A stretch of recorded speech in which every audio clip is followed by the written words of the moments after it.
I've been renting out a detached guest house behind my home for a couple of years now. It's a quiet little unit with a private entrance and a tiny patio, just enough space for 1 or 2 people. I live in a fairly quiet neighborhood with older neighbors who love their peace and quiet, especially in the evenings. It's not a party area at all, and I make that clear in my Airbnb listing. I specify no parties, no loud music, and quiet hours start at 10 p.m. sharp. I even bolded it in the check-in instructions. Most guests are respectful. Some even leave thank you notes or folded towels. Lila booked a 4-night stay, saying she was in town for a relaxing solo trip and maybe brunch with friends. When she checked in, she was super bubbly.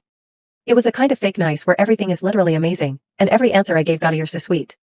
I showed her around and reminded her of the quiet hours. She smiled and said, "Oh, I totally get it. I need the quiet, too." That first night, around 11:15 p.m., I started hearing laughter and clinking glasses through my bedroom window. It wasn't blaring music, but their voices were loud enough to keep me from sleeping and the other neighborhood. I checked the security cam feed at the gate entrance and saw 3 women in the guesthouse patio area, drinks in hand. I knocked on the fence gate to get her attention and politely reminded her of the 10 p.m. quiet hours. Lila acted shocked, saying, "Oh my God, is it really that late? We're just catching up, you know? We'll keep it down." They didn't keep it down. Not wanting to start a guest host war, I let it slide for the night. The next day, around noon, I noticed she had moved 2 of my potted plants off the guest patio and into my garden space, right into a decorative flower bed. These were ceramic pots I'd planted myself, and she just dragged them around like they were her own decor. I walked over and asked, "Hey, did you move these pots?"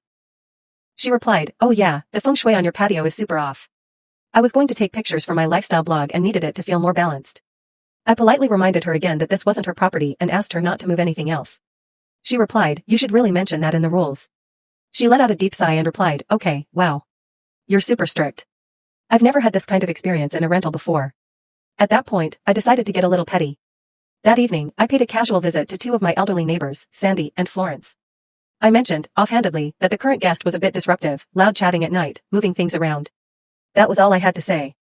The next morning, at exactly 8 a.m., Sandy and Florence just happened to be walking their dogs right past the guest unit. They were talking loudly about city ordinances. I overheard, well, technically, after 2 noise complaints, the city could flag the property for short-term rental violations.